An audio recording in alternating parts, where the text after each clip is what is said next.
ACN news में आपका स्वागत है। मैं हूं गणेश अग्रवाल और आप देख रहे हैं दमोह जिले की खबरें। दमोह जिला मुख्यालय पर जिला खाद बीज कृषि औषधि विक्रेता समिति की विशेष सभा का आयोजन किया गया।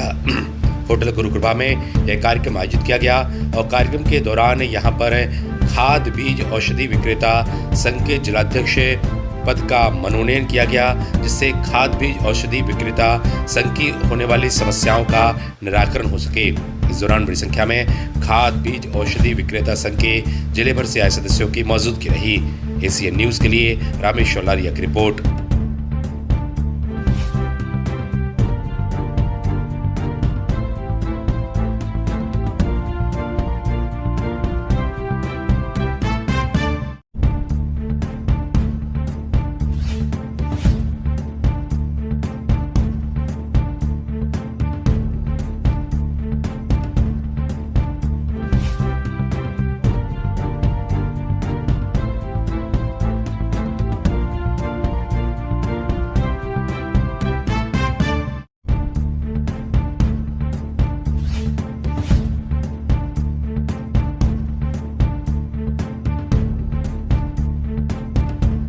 लागू हो जाएगा। सीधी बात, किसानों की सरकार, व्यापारी नहीं, व्यापारी उनकी निगाह में चोर। और ये बिल जो मोदी सरकार लागू नहीं कर पाई, अभी पिछले महीने हरियाणा सरकार ने लागू कर दिया। बीज पे और कीटनाशक दवाई पे इसको हरियाणा सरकार ने लागू कर दिया, हो चुका लागू। जिसमें जो सरकार, केंद्र सरकार को जो करना चाहिए, यदि नियम केंद्र सरकार के हैं, राज्य सरकार उसको लागू कर दी। हमारा संगठन में वहां एकत्र हुए एक दिन 4000 व्यापारी एक साथ एक दिन एकत्र हुए और हमने अनिश्चितकालीन बंद की घोषणा की।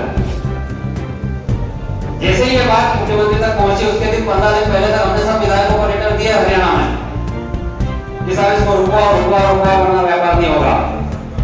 किसी विधायक ने नहीं सुनी। जैसे हमने इस दिन घोषणा की अनिश्चितकालीन हड़ताल पर जा रहा है, किसी साइड की लाइन में सीधा है, असंभव है। और इस 2020 को आज 2025 तक यदि रोका हुआ है तो ऑल इंडिया संगठन ने रोका हुआ है।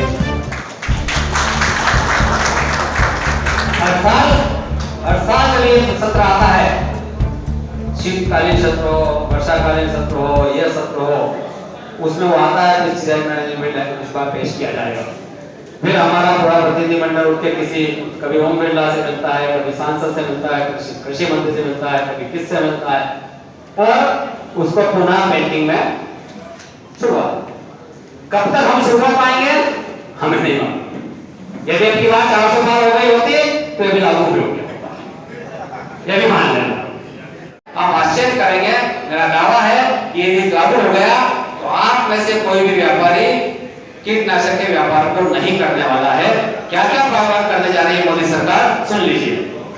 अधिनियम की किसी भी धारा का उल्लंघन करने पर 25 से 50,000 रुपए का जुर्माना। किसी भी धारा का उल्लंघन मतलब कीटनाशक अगर आपका स्टार रजिस्टर कंप्लीट नहीं है, पीसी जुड़ी नहीं है, बिल बुक पर किसानों का हस्ताक्षर नहीं है, या अन्य जो छोटी मोटी बातें हैं, मूल्य सूची टंगी हुई नहीं है, इस प्रकार के बातों का उल्लंघन करने पर 25 से 50,000 का जुर्माना। प्रत्येक दवाई पर उसके काम करने का तरीका और काम करने की गारंटी देना होगी। नहीं होने पर विक्रेता पर 25,000 रुपए से 1 लाख रुपए तक का जुर्माना और 1 साल की सजा। क्या आप गारंटी दे सकते हैं कि मेरे से दवाई लेके जा रहा किसान उसके खेत में काम करेगी? लेकिन इस पेस्टिसाइड मैनेजमेंट बिल में प्रावधान किया जा रहा है, प्रत्येक दवाई पर उसके काम करने का तरीका और काम करने की गारंटी देना होगी, वरना 1 लाख रुपए का जुर्माना और 1 साल की सजा। निरीक्षक के काम में बाधा उत्पन्न करने पर 25,000 रुपए का जुर्माना। ऐसे जो आपकी दुकान पर आया, आपकी सेटिंग नहीं हुई और एक दूसरे जाकर कहते हैं साहब इसने काम में बाधा उत्पन्न की है, शासकीय काम में बाधा उत्पन्न कर दिया, 25,000 का जुर्माना। अमानक दवाई की बिक्री साबित होने पर 1 लाख रुपए से 5 लाख रुपए तक का जुर्माने और 2 वर्ष की सजा। किसानों को कंपनसेशन देने का और उपभोक्ता फोरम में जाने का प्रावधान।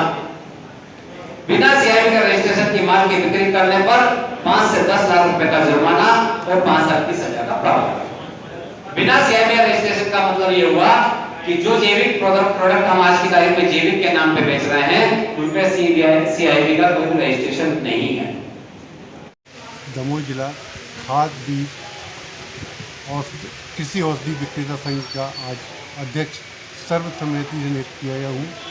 आज के कार्यक्रम के मुख्य अतिथि श्री संजय रघुवंशी जी, जो कि उज्जैन से आए थे, वो हमारे राष्ट्रीय संघ के प्रवक्ता हैं एवं प्रदेश के सचिव हैं। उनकी उपस्थिति में आज सर्वसम्मति से मेरा चयन किया गया है। और क्योंकि 4-5 साल से हमारा संगठन काफ़ी निष्क्रिय हो गया था, उस संगठन को मजबूती देने के लिए आज हमारा चयन किया गया है। और मैं आशा करता हूँ कि जो कि हमारे संगठन की मांग है या जो उनकी भावनाएं हैं, उसके अनुरूप हम बहुत अच्छा काम करेंगे। इसके पहले जो 4-5 साल संगठन रहा है वो काफ़ी निष्क्रिय रहा है। किस प्रकार से आप संगठन को मजबूत करेंगे? मैं अपने संगठन को मजबूत करने के लिए रूट लेवल पे जाऊंगा, तहसील लेवल पे संगठन को मजबूत करूंगा, तहसील से व्यापारियों को जोड़ूंगा।